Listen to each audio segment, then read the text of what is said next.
Perjanjian Hudaibiyah serta kisah Abu Jandal radhiyallahu an dan Abu Basir radhiyallahu an. Pada tahun ke-6 Hijriah, Rasulullah dan para sahabat berniat berangkat ke Mekah untuk mengerjakan umrah. Berita keberangkatan Rasulullah itu telah didengar oleh kaum kafir Quraisy. Mereka segera bersiap-siap untuk menghalangi masuknya Rasulullah ke kota Mekah. Para sahabat yang berjumlah 1.400 orang dengan semangat jihad yang tinggi bertekad bulat untuk memasuki Mekah. Walaupun perbuatan ini dapat menyebabkan pertempuran besar dengan pihak kafir Quraisy, tetapi Rasulullah tidak menyetujui keinginan mereka. Setelah berpikir panjang, Rasulullah memutuskan untuk membuat sebuah perjanjian dengan pihak Quraisy serta menerima syarat-syarat yang diajukan oleh mereka. Tetapi isi perjanjian tersebut lebih menguntungkan kaum kafir Quraisy. Perjanjian yang berat sebelah ini sangat menekan perasaan para sahabat radhiyallahu an. Walaupun demikian, mereka tidak berani mengingkari keputusan Rasulullah karena mereka telah menyerahkan jiwa dan raga mereka untuk menaati Rasulullah. Bahkan seorang muslim yang pemberani seperti Umar radhiyallahu an sekalipun terpaksa tunduk kepada keputusan yang sudah disepakati itu.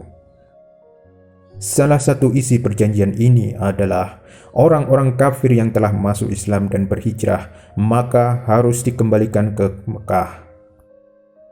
Sedangkan orang-orang Islam yang telah murtad tidak boleh dikembalikan kepada kaum muslimin. Abu Jandal radhiyallahu an adalah seorang pemeluk Islam yang saat itu sedang ditawan oleh kaum Quraisy. Dia banyak mengalami penyiksaan dan penderitaan karena keislamannya. Ketika dia mendengar Rasulullah sedang berkemah di Hudaibiyah, ia segera melarikan diri menuju tenda Rasulullah dengan harapan apabila bergabung dengan kaum muslimin, ia dapat terhindar dari musibah yang dialaminya. Ayah Abu Jandal radhiyallahu an, yaitu Suhail yang pada waktu itu belum memeluk Islam, adalah wakil pihak Quraisy untuk berunding dengan Rasulullah. Ketika perjanjian Hudaibiyah akan ditandatangani, ia telah menampar Abu Jandal radhiyallahu an dan memaksanya kembali ke Mekah.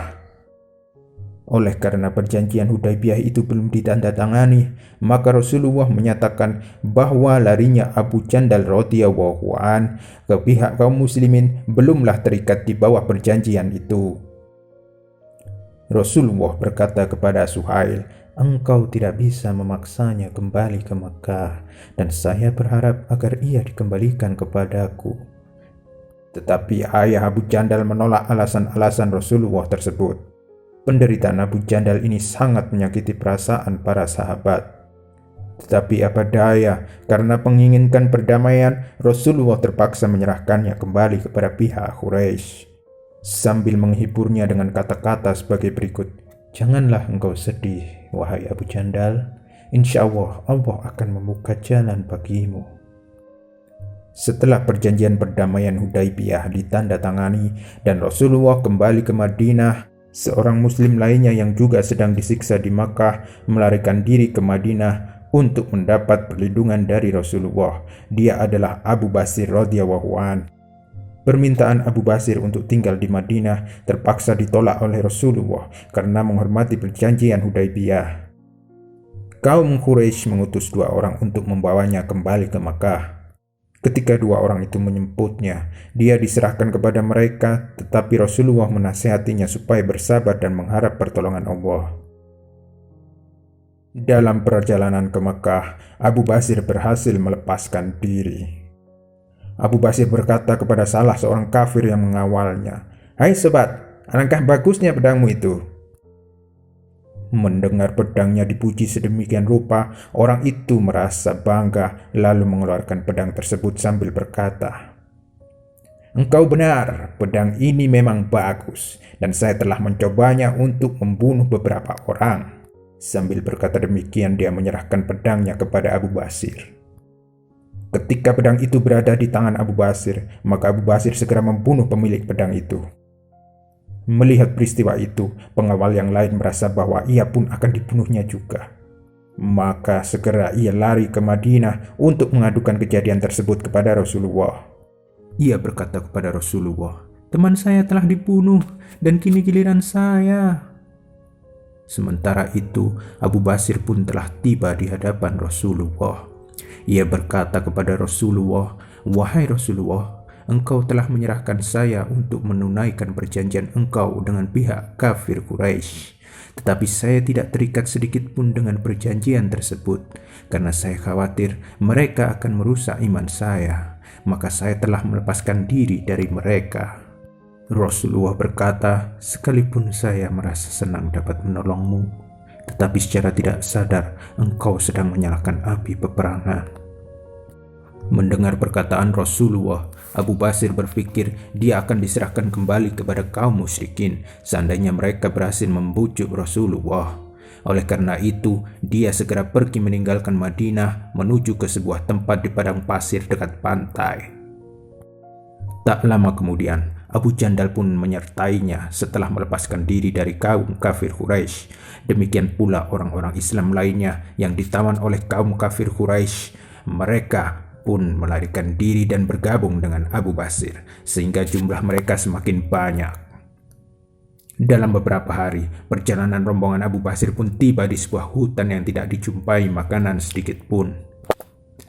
Mereka tidak menemukan kebun dan penduduk, sehingga mereka mengalami penderitaan hidup yang amat berat di tempat persembunyian itu.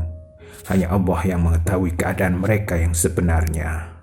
Karena tidak takluk dengan perjanjian Hudaibiyah, mereka selalu mengganggu dan menyerang kafilah-kafilah Quraisy yang lewat ke tempat persembunyian mereka. Demikian hebatnya gangguan mereka, sehingga pihak Quraisy terpaksa menemui Rasulullah untuk membujuk beliau agar menghentikan gangguan-gangguan mereka itu dan menarik kembali rombongan mereka. Dengan demikian, perjalanan kafilah-kafilah Quraisy akan lancar kembali. Kemudian Rasulullah mengirim surat dan mengizinkan mereka kembali. Diceritakan bahwa ketika menerima surat dari Rasulullah tersebut, Abu Basir sedang mengalami sakaratul maut. Abu Basir radhiyallahu an kemudian wafat sambil memegang surat dari Rasulullah sallallahu alaihi wasallam. Hikmah dari kisah ini adalah: yang pertama, jika agama yang kuat telah merasuk ke dalam diri seseorang, maka tidak ada satu kekuatan pun di muka bumi ini yang dapat merusak dan melepaskan agama itu dari dirinya. Allah berjanji akan selalu menolong setiap muslim dengan syarat ia adalah seorang muslim yang sebenarnya. Yang kedua, bahwa seorang muslim sejati wajib menaati perjanjian yang telah dibuatnya. Yang ketiga, ketegasan Rasulullah dalam menegakkan aturan patut kita jadikan contoh dalam kehidupan kita sehari-hari. Wallahu a'lam bishawab.